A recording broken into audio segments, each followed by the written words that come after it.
श्री श्री मां आनंदमयी दिव्यालोक वार्ता। भाग्य से मनुष्य जन्म, उनकी कृपा से सुकृति के फल से ही यह जन्म। मनुष्य जन्म दुर्लभ है, इसलिए मनुष्य जन्म में मनुष्यत्व की जागृति की दिशा ग्रहण करनी चाहिए। मानव को सच्ची मानवता का यह संदेश मिला है श्री श्री माता आनंदमयी के श्री मुखारविंद से, जिनकी जन्म सती मनाने के लिए आज देश विदेश में हर्षोल्लास की सूचना हो रही है।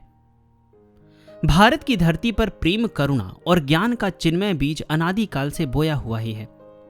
समय समय पर यह विराट वृक्ष के रूप में उभर आता है, जिसकी सघन सुशीतल छाया में आकर विषयता पदगंध संसार चक्र में फंसे अजस्र प्राणियों को सुखद निर्मल शांति प्राप्त होती है। युग युग से यही परंपरा चली आ रही है। भारत की आत्मा इससे परिचित है। अतः जब माता जी को काम करते करते समाधि लग जाती थी और उनका काम रुक जाता था, कभी कभी चूल्हे पर चढ़ाई सब्जी जल जाती थी, यूं तो भावावस्था में मां कभी घंटों पड़ी रहती थी। इन सबके होने पर भी मां सबकी अत्यंत प्रिय थी। आस पड़ोस की स्त्रियां खुशी की मां के नाम से उन्हें पुकारती थी। भोलानाथ जी के कार्य क्षेत्र बाजीतपुर तथा सहबाग में रहते हुए माता जी के श्री शरीर में नानाविध साधन क्रियाओं का प्रकाश हुआ था। सिद्धेश्वरी में माता जी के इस दिव्य आनंदमय स्वरूप को देखकर ही सरकारी कृषि विभाग के उच्च पदस्थ कर्मी श्री ज्योतिष चंद्र राय ने कहा था, आज से आपको हम सब श्री श्री मां आनंदमयी के नाम से पुकारेंगे। प्रचलित हुआ मां का आनंदमयी नाम। यह सन 1925 की बात है। 1926 में मां के पास भक्तों का आवागमन प्रारंभ हुआ। इनमें मां के नित्य लीला सहचरी एवं अनन्य सेविका श्री गुरु प्रिया देवी का नाम अग्रगण्य है, जो अपने पिता डॉक्टर शशांक मोहन मुखर्जी के साथ मां के दर्शनार्थ आई थी और दर्शन मात्र से ही मां की हो गई। आपने अपनी श्री श्री मां आनंदमयी नामक पुस्तक के तीसरे भाग में एक जगह मां के महिमा में दिव्य चरित्र का उल्लेख करते हुए इस प्रकार लिखा है। मां के जीवन के संबंध में आलोचना करने पर देखा जाता है कि सब समय उन्होंने पूर्ण भाव से लीला की है। जब कन्या की भूमिका निभाई तब माता पिता की एकांत अनुगता थी, उनको ही गुरु के रूप में मानती थी। आस पड़ोस बालिका मां पर न्यौछावर था। किसी की असुविधा होने पर मां उनके घर जाकर उनकी रसोई आदि कर देती थी। सभी कार्य में उनकी निपुणता प्रकाशित होती थी। माता के आदेश पालन की एक छोटी सी घटना इस प्रकार है। बालिका मां एक बार एक पत्थर की कटोरी धोने तालाब पर गई। जाते समय माता ने कहा, हो सके तो तोड़ कर लाना। यद्यपि यह वाक्य सावधानी के लिए कहा था, पर बालिका मां के हाथों से कटोरी गिर गई और टूट गई। पर उन्होंने सभी टुकड़े को उठाया और भली भांति धोकर उन्हें माता के पास ले आई। माता ने कहा, यह क्या? बालिका मां बोली, कटोरी मेरे हाथों से छूटकर गिर गई थी। आपने कहा था ले आना, अतः सभी टुकड़ों को ले आई हूं। माता क्रोध क्या करती। जब तक पिता थे तब तक पिता के पास कन्या ही थी। कहीं जाते आते पिता सामने रहे तो दोनों हाथों से पैर छूकर मस्तक स्पर्श कर प्रणाम करती थी। जब वधू की भूमिका में तब जेठ जेठानी एवं उनके बालक बालिकाओं की पूरी सेवा की, अपनी ओर तनिक भी ध्यान नहीं दिया। जब गृहिणी बनी तब पति की सेवा ही परम धर्म माना। भोलानाथ जी का आदेश माता जी ने इस प्रकार पालन किया है, जो किसी मानवी के द्वारा संभव नहीं है। माता जी खूब कौड़ी खेलती थी। तब मां चित्रालय विद्याकूट में थी। एक बार भोलानाथ जी ने इस विषय में अपनी असहमति बताई। मां ने वह खेलना सदा के लिए छोड़ दिया। यद्यपि वे बालिका ही थी, सहेलियों के कहने पर भी कभी नहीं खेली। बाजीतपुर में जब साधना की क्रिया प्रारंभ हुई तब भी भोलानाथ जी की सेवा में त्रुटि नहीं होती थी। उनको खिलाकर ऑफिस भेजने तक ही उनका कर्तव्य सीमित नहीं था। शाम को ऑफिस से लौटकर मुंह हाथ धोएंगे, उसके लिए जल एवं अंगोछे को भी ठीक स्थान पर रख देती थी। तत्पश्चात माताजी अपने भाव में बैठती थी। इधर संध्या होते ही पुनः उठकर गृहवधू के अनुकूल कर्तव्य धूप दीप देकर रंधनादि की व्यवस्था करती थी। भोजन के अनंतर पान तंबाकू आदि सब विधिवत रखकर भोलानाथ जी के विश्राम करने पर ही माताजी अपने कार्य में बैठती थी। कभी कभी आसन से उठते उठते रात्रि शेष हो जाती थी एवं तभी थोड़ा सा नाम मात्र आहार करती थी। गार्हस्थ धर्म की निपुणता में देखा जाता है कि मां ने गृहिणी के कर्तव्यों का निपुणता से पालन किया। माताजी के द्वारा पकाए हुए भोजन की कुछ अलग ही विशेषता होती थी। भोलानाथ जी लोगों को खिलाना बहुत पसंद करते थे। माताजी अपने हाथों से अचार, अमावट आदि डाला करती थी। मां के हाथों के बने लेस, गलीचे आदि आज भी सुरक्षित है। मां ने तत्कालीन प्रथा के अनुसार चरखे से सूत भी काटा है। ननद, देवर सभी के लिए वह रहस्यमयी, ममतामयी भ्रातृजाया थी। वे मां को देवी रूप से मानते थे। यहां ध्यान देने योग्य बात यह है कि सब कुछ करते हुए मां नित्य अखंड भावघन स्वरूप में विराजमान रहती थी। मां के श्रीमुख की वाणी इस प्रकार है: तुम लोगों के भावानुयायी ही इस शरीर में स्वतः ही परिवर्तन हो जाता है। इसमें अपनी कोई इच्छा या कर्तव्य नहीं है। जब जो काम करोगे वह मन प्राण से करना। वह काम छोटा हो या बड़ा, उससे कुछ आता जाता नहीं। भोलानाथ जी जब शाहबाग में नौकरी करते थे तब राय बहादुर योगेश घोष के घर से कोई आ जाए तो मां उनका अतिशय सत्कार करती थी। कारण तब योगेश बाबू भोलानाथ जी के कार्य क्षेत्र में मालिक स्थानीय थे। नीति के पूर्णतया पालन का अनुपम दृष्टांत हमें माता जी के दिव्य चरित्र में दृष्टिगोचर होता है। मां कहती है, एक नीतिज्ञ शिक्षक की शिक्षा से बहुत लोगों का सत जीवन गठित होना संभव है। एक बीज से जैसे अनंत वृक्ष होते हैं, एक नीतिज्ञ शिक्षक द्वारा वैसे ही बहुत सत मनुष्य की सृष्टि संभव है। कालांतर में माता जी के पास सभी धर्मों तथा सभी वर्गों के लोगों को आते देखा गया है। केवल इतना ही नहीं, उनकी अपनी अपनी धर्म विषयक शंकाओं का समाधान भी मां से प्राप्त हुआ तथा वे मां के प्रति अत्यंत आकर्षित हो जाते थे।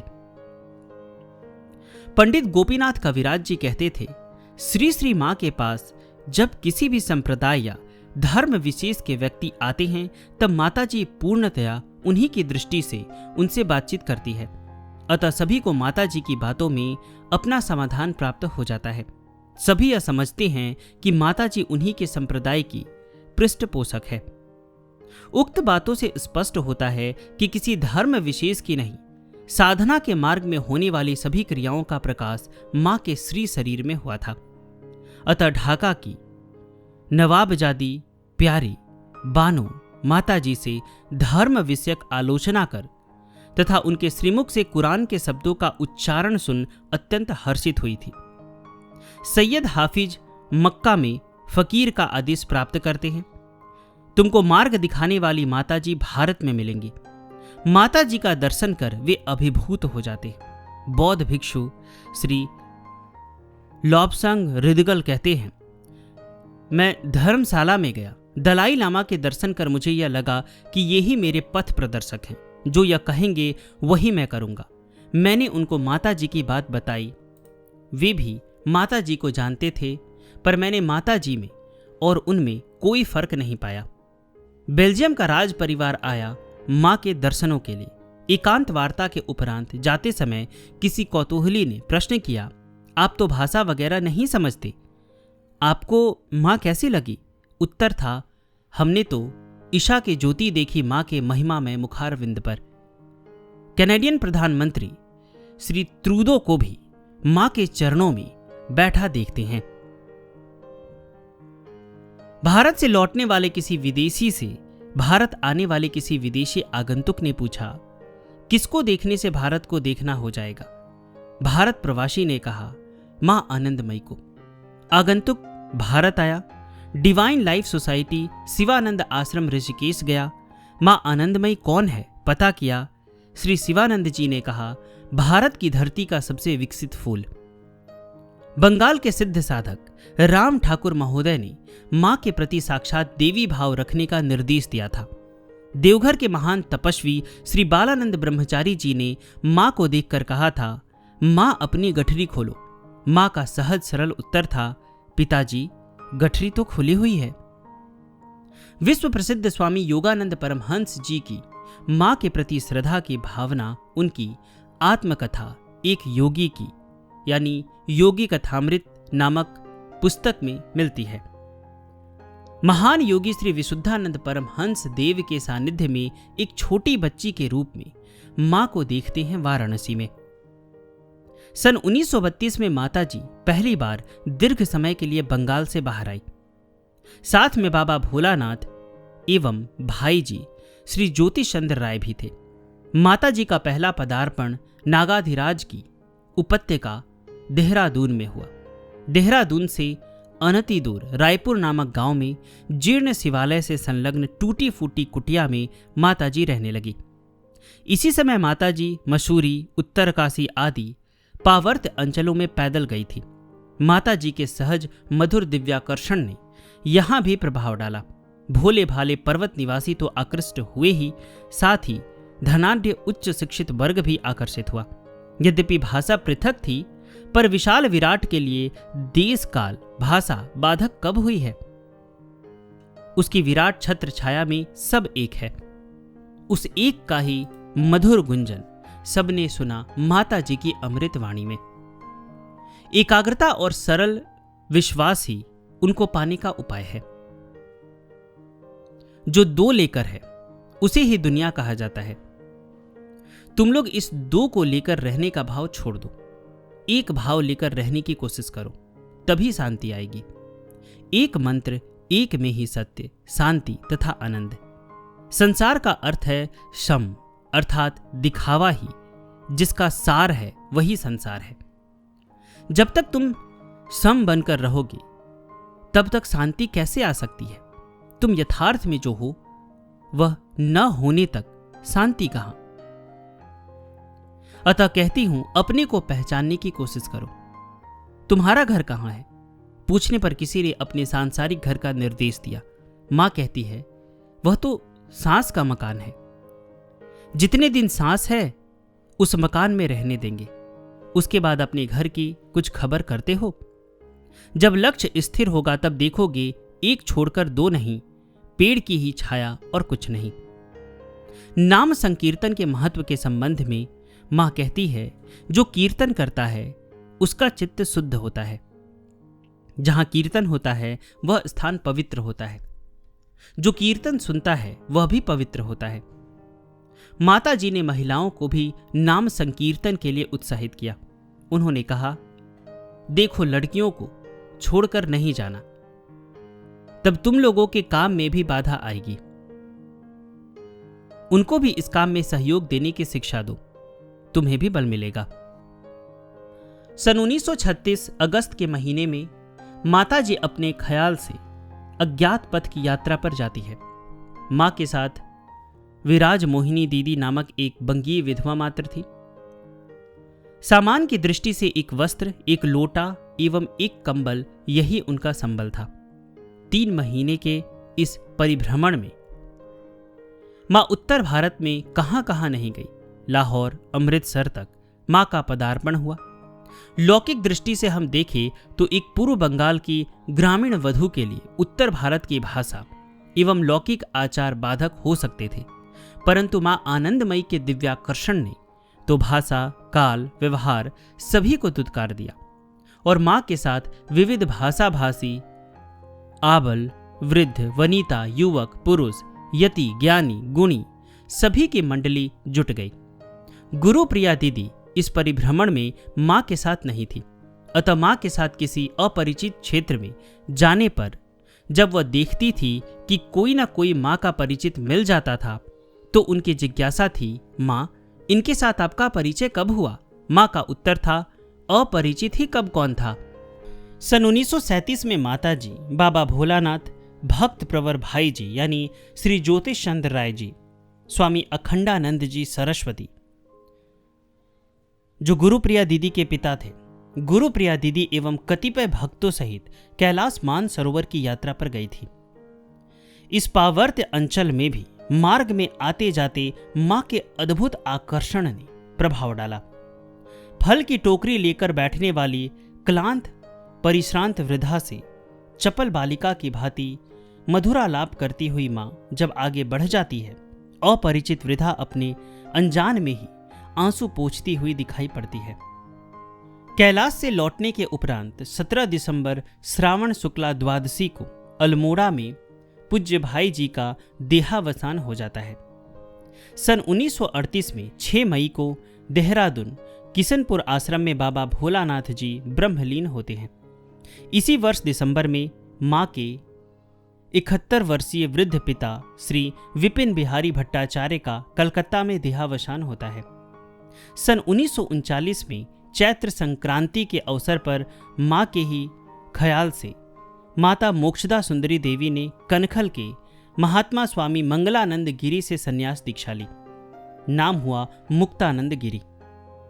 यहां भी भारतीय संस्कृति की परंपरा मां के चिर आनंदमय स्वरूप में कोई परिवर्तन दृष्टिगोचर नहीं हुआ। भक्तों की दृष्टि में मां के दिव्य रहस्यमय चरित्र की एक और दिशा प्रकाशित हुई। गुरु प्रिया दीदी लिखती है, मां सर्वदा ही मुक्त, उनको बाधा देने की क्षमता किसी में नहीं है। यह एक अद्भुत चरित्र है। बनाने तोड़ने में तनिक विलंब नहीं होता। मां सब में है पर किसी में नहीं है। यह चरित्र पूर्ण भाव से मां में ही परिस्फुट होता है। मां की तुलना मां ही है। निज गुरु के संबंध में मां का कहना है, पहले माता पिता, गुरु जिसके हाथ में देकर कहा यही तुम्हारे गुरु, उनको ही गुरु माना। उसके बाद तुम सब पशु पक्षी कीट पतंग सब ही गुरु, कारण एकमात्र वे ही गुरु, और यह जो कुछ देख रहे हो सब ही वे। यदि गुरु कहो तो एकमात्र वे ही गुरु, मैं ही मेरी गुरु। सन 1922 श्रावण पूर्णिमा के दिन बाजितपुर में मां के श्री शरीर में स्वतः ही दीक्षा का खेल प्रकाशित हुआ था। किसी के प्रति विरोध है कि नहीं, जिज्ञासा पर मां कहती है विरोध से विरोध है। किसी अनुचित प्रसंग पर किसी के हटाने के प्रश्न पर मां का उत्तर है, किसको कहूंगी हट जाओ, क्या हटाऊंगी, कहां हटाऊंगी, एक छोड़ दो नहीं। सन 1938 में दक्षिणेश्वर कलकत्ता में नेताजी सुभाष चंद्र बोस मां के चरणों में आते हैं। वे कहते हैं, मैं कुछ कहने नहीं लेने आया हूं। सन 1941 में वर्धा के सेठ जमुनालाल बजाज मां के सानिध्य में आते हैं। वे महात्मा जी को पत्र लिखते हैं, मां से नवचेतना नवजीवन प्राप्त होता है। सन 1942 में मां को हम सेवाग्राम में महात्मा गांधी के साथ मधुर मधुर बातें करते हुए पाते हैं और मां के सामने हाथ जोड़े पूजनीय विनोबा भावे, डॉक्टर राजेंद्र प्रसाद आदि महानुभावों को देखते हैं।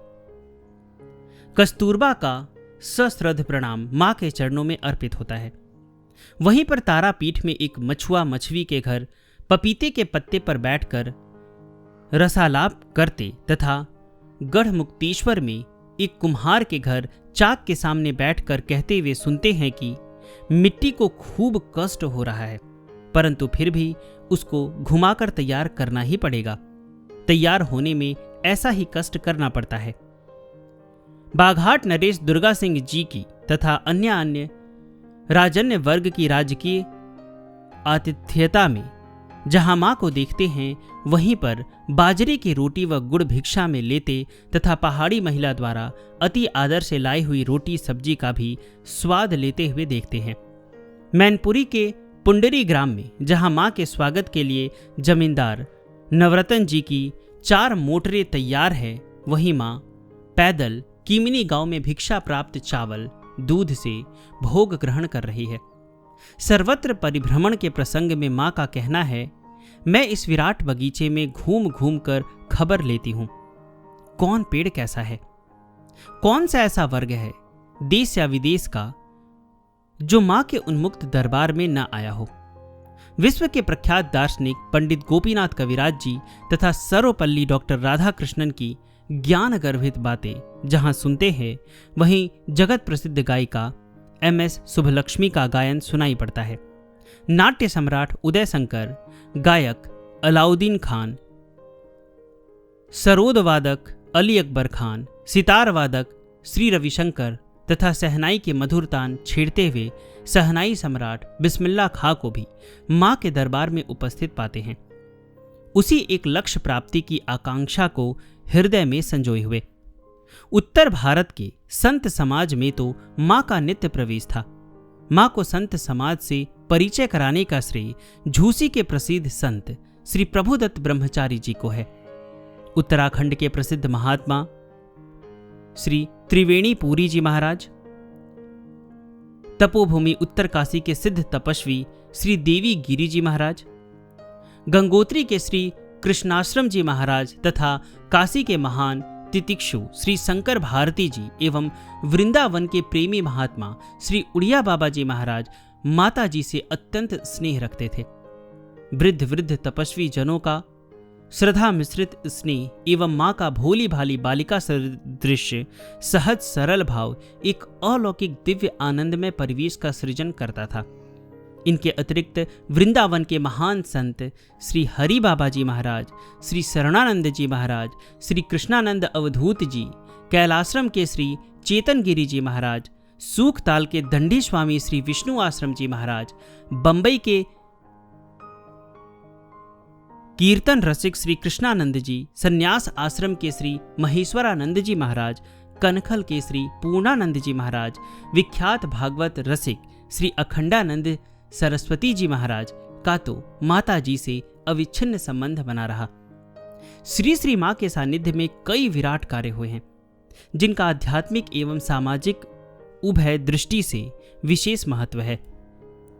सन 1947 से 1950 तक वाराणसी आश्रम में 3 वर्ष व्यापी अखंड सावित्री यज्ञ इनमें अन्यतम है। इस अभूतपूर्व यज्ञ को देखने के लिए विराट जन समुदाय एकत्रित हुआ था। देश के कोने कोने से समूची वाराणसी नगरी तो यज्ञ का ही एक अंग थी। उत्तराखंड के देव दुर्लभ श्री त्रिवेणी पुरी जी, श्री देवी गिरी जी आदि योगी जनों का पदार्पण तथा अन्य संत जनों का एकत्र सम्मेलन, जो कि साधारण जनों के लिए दुर्लभ है, वह भी मां की अहेतु की कृपा से संभव हुआ। 10,000 ब्राह्मणों का भोजन यज्ञ की विशालता का अनुमान कराता है। सन 1926 में ढाका में काली पूजा के समय प्रज्वलित अग्नि को इस महायज्ञ में लगाना शास्त्रीय एवं आध्यात्मिक दृष्टि से विशेष महत्व रखता है। इसका उद्देश्य महान था, विश्व शांति। आज भी वाराणसी आश्रम में इसी यज्ञाग्नि में नित्य आहुति दी जाती है। प्राचीन काल की श्रीमद् भागवत सप्ताह पारायण की परंपरा माता जी की सात्विक प्रेरणा से पुनर्जागृत हो उठी। भागवत सम्राट अखंडानंद सरस्वती जी तथा सूखताल के दंडी स्वामी श्री विष्णु आश्रम जी द्वारा नैमिषारण्य, वृंदावन, सूखताल, वाराणसी आदि तीर्थों में विधिवत श्रीमद् भागवत सुनने का सौभाग्य भक्तों को कई बार प्राप्त हुआ। अमृतवर्षी महापुरुषों के श्रीमुख से अमृतमयी भागवत का श्रवण का कुछ और ही महत्व है। ये पारायण कभी पाक्षिक तथा अधिकतर साप्ताहिक होते थे। वृंदावन के व्यास श्री श्रीनाथ शास्त्री की भागवत व्याख्या की पूर्व सूचना संभवतः श्री मां के दरबार से ही हुई होगी। इसके अतिरिक्त प्रेमावतार चैतन्य महाप्रभु के समय होने वाले अखंड महानाम संकीर्तन की परंपरा को भी मां की उपस्थिति में उत्साह प्राप्त हुआ। 24 घंटों का अखंड महानाम यज्ञ विधिवत होने लगा। नाम गाम से बाहर भीतर एवं वायुमंडल को पवित्र करने का यह अनुपम तरीका है, जिससे मानव के निर्मल चित्त में आत्मिक बल प्राप्त होता है तथा वह अपने लक्ष्य तक पहुंचने में सफल होता है। सत्संग, यत्र तत्र सत्संग का आयोजन न भी कहे तो ठीक है। माता जी कहीं जा रही है, गाड़ी आने में देर है, मां ने कीर्तन प्रारंभ कर दिया। मां के मधुर कंठ स्वर से जाने अनजाने सब खींचे चले आए। तमाशा देखने की दृष्टि से आने वाले भी न जाने कब तालियां बजाकर नाचने लगे, यह उन्हें भी न मालूम हो सका। मोटर खराब हो गई, मां आसपास के गांव में चली गई। किसी पेड़ के नीचे प्रारंभ हुआ भगवन नाम, चाहे माताजी अकेली क्यों ना हो। गांव वालों को सप्ताह में एक दिन वहां एकत्रित होकर भगवन नाम करने का निर्देश देकर माताजी वहां से चल पड़ी। 1936 की बात है। माताजी असम डिब्रूगढ़ जा रही थी। मार्ग में पांडु स्टेशन आया। कुछ स्कूल के बच्चे मां के डिब्बे में चढ़े। मां से उनकी मित्रता हो गई। बालक मात्र मां के दोस्त थे। माताजी ने उनसे 5 बातें कही। सुबह उठकर तथा सोते समय भगवान से प्रार्थना करना, हमें अच्छे बच्चे बनाए, सदा सच बोलना, गुरुजनों का आदेश पालन करना, खूब पढ़ना, जब चारों बातें अच्छी तरह से हो जाए तो खूब खेलना। उन्हें नित्य प्रति अपने प्रिय भगवान का नाम लिखने के लिए नई कॉपी पेंसिल दिलवाई। गाड़ी रुकी, बच्चों को उतरना था। वे मानो जबरदस्ती उतरे। जाते समय कह गए, आप जब यहां से लौटेंगी हमें खबर दीजिएगा, हम मिलने आएंगे। आसाम का कार्यक्रम पूरा करके मां लौटी। पांडु स्टेशन पर माताजी ने बच्चों की खोज करवाई, पर कोई नहीं मिला। मां के ख्याल से एक व्यक्ति ऐसा मिला जो बच्चों को जानता था। माताजी ने संदेश भेजा, उनको कहना मैं आई थी, उनकी खोज की थी। गाड़ी चल पड़ी। मां के ही ख्याल से श्री दुर्गा सिंह जी यानी योगी भाई की अंतः प्रेरणा से सन 1942 में संयम महाव्रत का अनुष्ठान प्रारंभ हुआ। प्रतिवर्ष कार्तिक शुक्ला अष्टमी से कार्तिक पूर्णिमा तक चलने वाले संयम महाव्रत का अनुष्ठान विश्व के मानव मात्र के प्रति श्री श्री मां आनंदमयी की अनुपम देन है। इन 7 दिनों में जिज्ञासु साधक जन अपने अपने सोपान को प्राप्त करने का सहारा तथा अपने को संयमित करने का सहज उपाय प्राप्त करते हैं। यह प्रतिवर्ष माता जी के कनखल स्थित आश्रम में अनुष्ठित होता है। मां की उपस्थिति में विविध महात्माओं के आग्रह से यह महाव्रत विभिन्न स्थानों में हुआ था, जिनमें श्री गणेशानंद जी महाराज के आग्रह पर कुरुक्षेत्र में, श्री कल्याण देव जी महाराज के आमंत्रण पर सूक्ताल में, गोस्वामी गणेश दत्त जी के आवाहन पर सप्त सरोवर हरिद्वार में, सूरतगिरी कनखल के महामंडलेश्वर ब्रह्मानंद जी के आवाहन पर सूरतगिरी आश्रम कनखल तथा रेवा तट नर्मदा किनारे, संत राम आश्रम के महंत श्री नारायण दास जी महाराज के आग्रह से नाडियाद गुजरात तथा कैलाश पीठ ऋषिकेश की शतवार्षिकी के उपलक्ष्य में पीठाधीश्वर महामंडलेश्वर श्री विद्यानंद जी महाराज के निमंत्रण पर कैलाश आश्रम ऋषिकेश में अनुष्ठित हुआ था। इसके अतिरिक्त भक्तों के आग्रह से अहमदाबाद, बंबई, गोंडल तथा मां के विविध आश्रमों में भी हुआ है। अध्यात्म के पथिकों के लिए यह सर्वोत्तम मार्ग है। माता जी की विराट उपस्थिति में एक और विषय की ओर हमारा ध्यान जाता है, वह है प्राचीन तीर्थों का पुनर्जागरण। इनमें उत्तर प्रदेश स्थित सीतापुर जिले का नैमिषारण्य अग्रगण्य है, जो पुराणों की जन्म स्थली थी तथा जहां 88,000 ऋषियों ने एक साथ बैठकर साक्षात भगवान सूत देव जी के श्रीमुख से श्रीमद् भागवत की कथा श्रवण की थी। पर आज वहां पुराणों का नाम निशान भी नहीं था। प्राचीन मंदिर अवश्य थे। माता जी के दिव्य ख्याल से वहां पुराण मंदिर की प्रतिष्ठा हुई।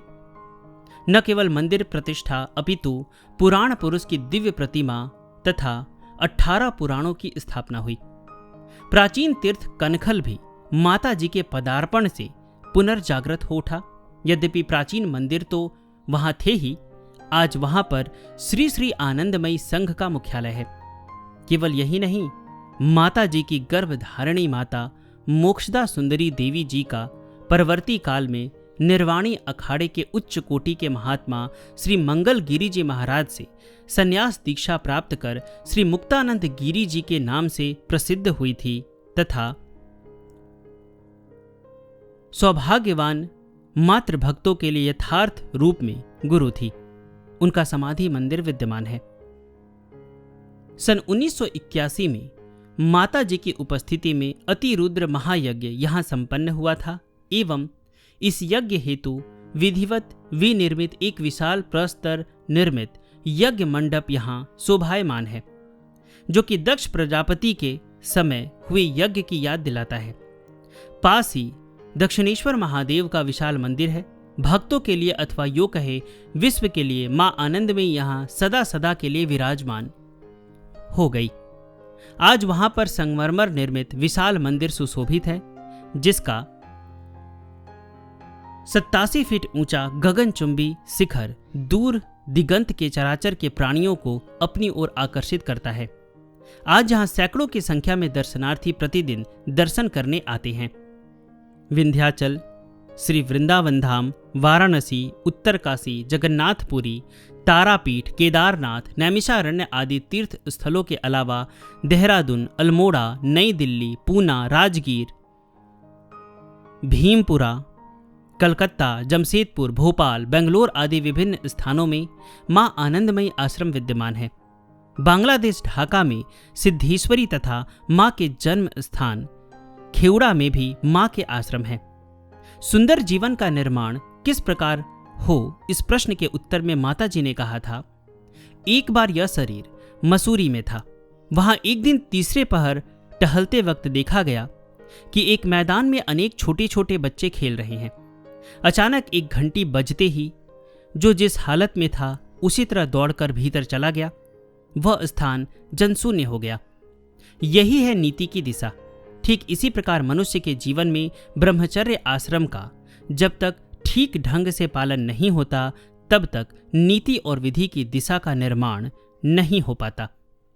माता जी के ये शब्द केवल शब्द रूप में ही नहीं रहे, अपितु माँ के ही दिव्य ख्याल से सन 1938 में बालिकाओं के लिए माँ आनंदमयी कन्या पीठ तथा 1941 में बालकों के लिए मां आनंदमयी विद्यापीठ नामक 2 शिक्षा संस्थानों की स्थापना हुई, जिसका उद्देश्य केवल बालक बालिकाओं को सत जीवन यापन की शिक्षा देना ही नहीं था, अपितु जो शिक्षित घर की कन्याएं या युवक गृहस्थाश्रम में नहीं जाना चाहते हैं, वे इस पठन पाठन के शुद्ध कार्य से स्वयं भी शुद्ध जीवन यापन करेंगे तथा अपना आदर्श बालकों के सामने रखेंगे। यह भी लक्ष्य था। इससे उभय कल्याण का मार्ग प्रशस्त होगा। कालांतर में वाराणसी में मां आनंदमयी कन्यापीठ तथा अल्मोड़ा में मां आनंदमयी विद्यापीठ की स्थापना हुई। आज कनखल में विद्यापीठ परिचालित है। रोग रूपी जनार्दन भी माता जी की दिगंत व्यापी विराट दृष्टि से दूर न रहे। माता जी के श्री शरीर में ज्वर आदि आने पर भक्तों की प्रार्थना होती थी, मां अपने को स्वस्थ करिए। इस पर मां कहती थी, तुम लोगों के आने से भी भगा नहीं देती, रोग भी आकर खेल कर रहे हैं, उनको क्यों भगाऊं? जितने दिन खेलने का है खेल कर अपने से ही चले जाएंगे। अतः कालांतर में देखा जाता है कि श्री गुरुप्रिया दीदी के उद्योग से वाराणसी में मां आनंदमयी चिकित्सालय तथा डॉक्टर गोपाल दास गुप्ता के आग्रह से मां आनंदमयी करुणा एवं शिशु कल्याण केंद्र की भी स्थापना हुई, जहां रोग रूपी जनार्दन की नित्य सेवा होती है। 27 अगस्त सन 1982 तक मां आनंदमयी के दिव्य पवित्र चरणारविंद के पदार्पण से भारत का कोना कोना पवित्र हुआ तथा हरि कथा ही कथा के महावाक्य से दिगंत मुखरित हुआ। विश्व मानवता के प्रति माता जी का एकमात्र आवेदन था, प्रतिदिन एक निर्दिष्ट समय 10 मिनट तक उनको पुकारना। यदि सांसारिक कार्य की व्यस्तता में एक जगह चुप करके बैठ न सको तो उस निर्दिष्ट समय मौन रहकर जिसकी जिस प्रकार की इच्छा उनको स्मरण करना। इसमें शुद्धाशुद्ध विचार नहीं, कपड़ा बदलकर पवित्र होने की आवश्यकता नहीं। यदि उस निर्दिष्ट समय शौच भी जाना पड़े तो भी बाधा नहीं। वहीं बैठकर 10 मिनट उनको पुकारना, सोचना, या 10 मिनट उनको दिया। पशु पक्षी जैसे निर्दिष्ट समय पुकार उठते हैं, किसी प्रकार का विघ्न नहीं मानते, उसी प्रकार तुम लोग भी एक निर्दिष्ट समय उनको देने की कोशिश करो। यह समय उनको समर्पण किया है, इस भाव को रखना।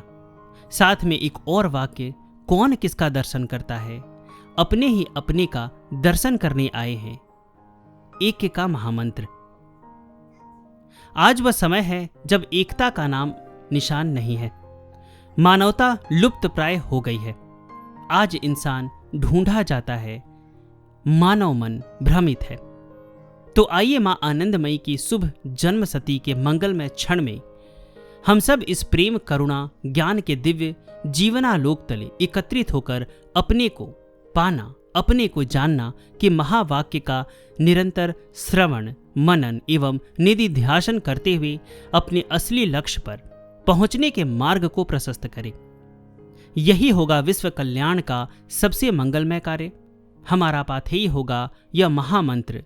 वे लोग दूर सोचते हैं, पर यह शरीर तो पास ही है।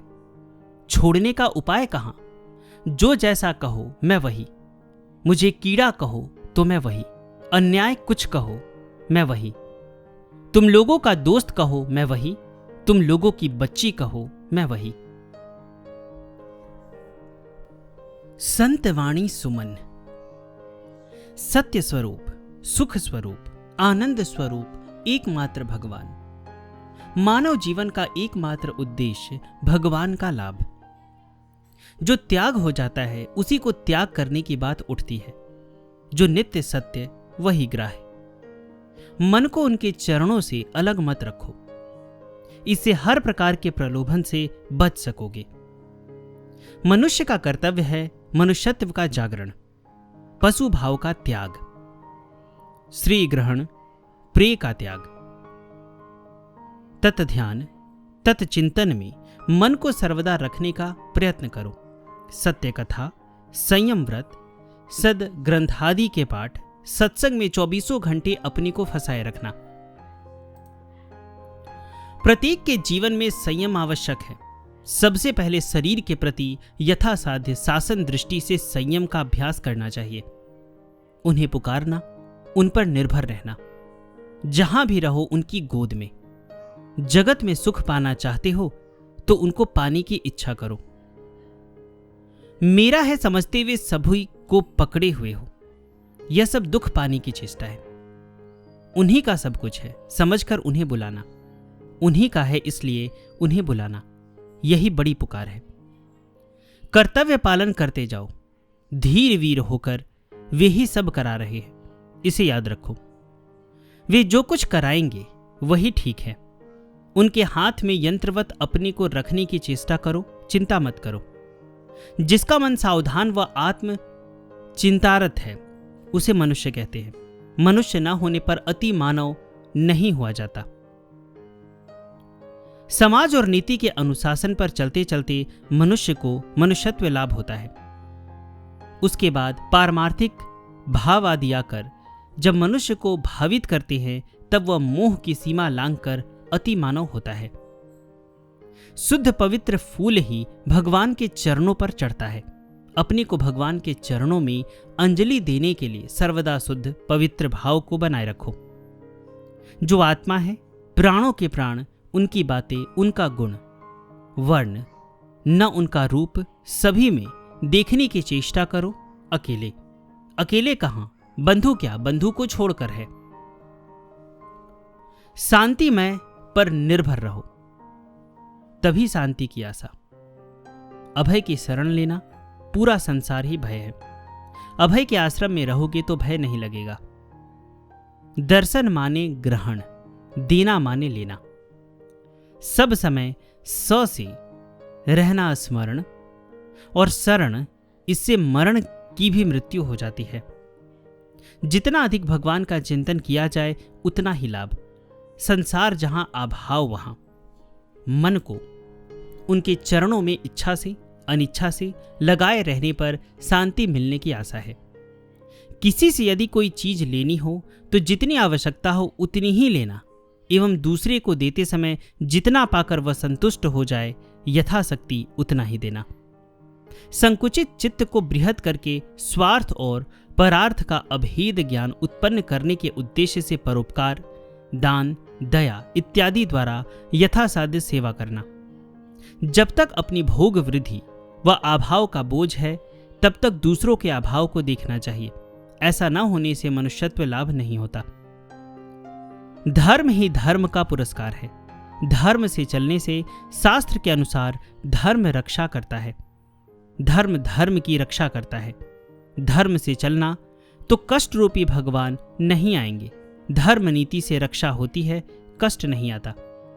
संसार यात्रा में कभी कोई सुखी नहीं होता। परमार्थ यात्रा ही परम सुख का मार्ग है। उसी अपने मार्ग पर स्वयं चलने की चेष्टा करो, जहां सुख दुख का प्रश्न नहीं है, अभिमान शून्य परमानंद की ओर। वासना जनित जो कष्ट है बाधा विघ्न से आता है। उसके भीतर उनका करुणा हस्त सत्य है, समझते हुए मानना पड़ेगा। अस्थिर होने से नहीं चलता, अस्थिर भगवान के लिए होना पड़ता है। अभी तक उनकी आवाज सुनाई नहीं दी। अमूल्य समय बेकार चला जा रहा है। विषय वासना में अस्थिर होकर मन और शरीर को कलेशित नहीं करना चाहिए। यही समय है अपने निर्माण का। आश्रय लेना होगा त्याग और धैर्य का। पूर्व जन्मगत संस्कारानुयायी जो दुर्गुण प्रकट होते हैं, इससे मुक्त होने के लिए सद्भाव सर्वांगीण रूप से हृदय में स्थापित करने की चेष्टा करो। किसी भी सत्कर्म में अनिच्छा या आलस्य बिल्कुल वर्जित है। किसी की किसी प्रकार की सेवा में जो कष्ट होता है उसे आनंद के साथ ग्रहण करो। जो लोग कुछ करने में असमर्थ है, जिनके धर्म जीवन का कोई सहाय नहीं है, उन लोगों से ही मेरा विशेष प्रयोजन है। जीवन में बुद्धि के अनेक खेल खेले हैं। हार जीत तो होनी ही थी, हो गई। एक बार निराश्रय की भांति उनकी गोद में कूद पड़ो, तुम्हें और कोई चिंता करनी ही नहीं पड़ेगी।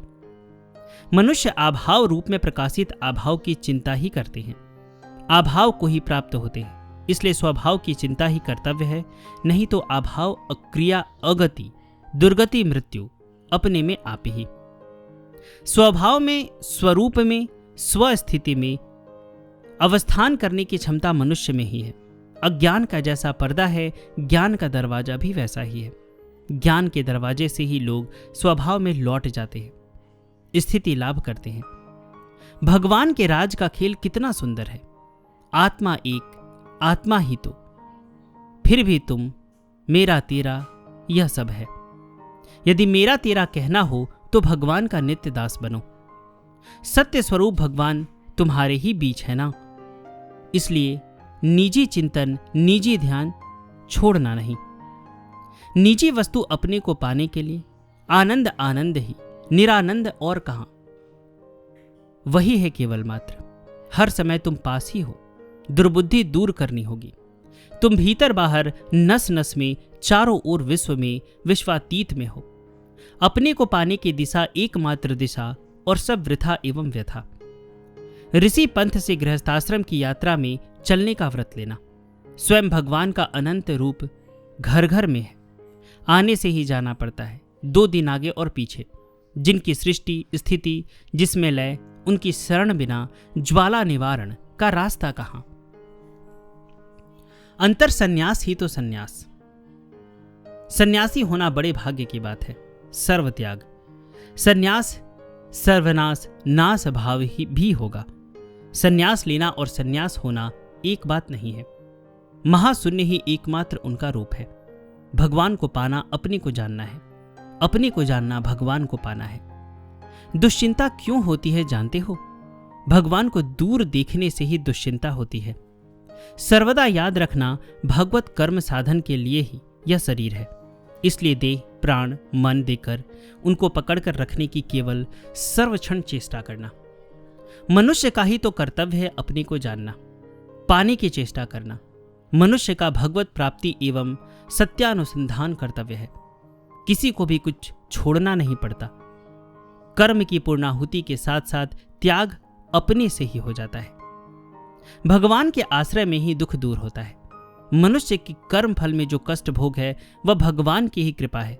कृपा मानकर ग्रहण कर सकने से ही कल्याण की दिशा प्राप्त होती है। यथार्थ में जो आलोक चाहता है, भगवान उसको बिना दिए रह नहीं सकते। सत्य स्वरूप भगवान का संग मानो ही सत्संग, जिसका आश्रय लेने से सभी दोष दूर हो जाते हैं, उनका ही आश्रय करना। वे ही पिता, वे ही माता, वे ही बंधु सखा सब है। यह ज्ञान रखना चाहिए। गृहस्थ का कर्तव्य है सत्संग। जहां पर भी भगवत आलोचना, उनका प्रसंग, भजन कीर्तन हो वहीं जाना। भेद बुद्धि मत रखना, उदार भाव से लेना। तुम्हारे गुरु जगत के सभी के गुरु हैं, सभी के गुरु तुम्हारे गुरु हैं। सत्य ही सत्य की रक्षा करता है। सैकड़ों कामों में सैकड़ों बाधाएं हैं। बाधा की ओर न देखकर यदि हम लोग सत्य पालन की दिशा लेकर कोशिश करें, तब किसने क्या कहा, उसकी सत्य व्रतियों को परवाह नहीं होनी चाहिए। जो सच बातें कहते हैं और सत्य परिवेश में रहेंगे, भगवान स्वयं ही उनके रक्षक हैं। सब प्रकार के कर्म और भाव के पूर्ण समाधान का नाम समाधि है। ज्ञान अज्ञान की अतीत अवस्था, स्वधन लाभ की चेष्टा ही साधना है। तुम लोग भी तो अखंड शांति चाहते हो। पेंशन पाने की आशा से जैसे अखंड भाव से काम कर रहे हो, इसी प्रकार सर्वदा अखंड भाव से उनका नाम सांस के साथ मिलाकर रखने की कोशिश करो। तभी सब लोग जिस अखंड शांति को चाहते हैं वह मिलेगी। विश्व रूप के अंतर्गत भगवान का ही। अगर आप इस पीडीएफ को पढ़ना चाहते हैं तो इसे मैंने अपने टेलीग्राम चैनल में अपलोड किया है।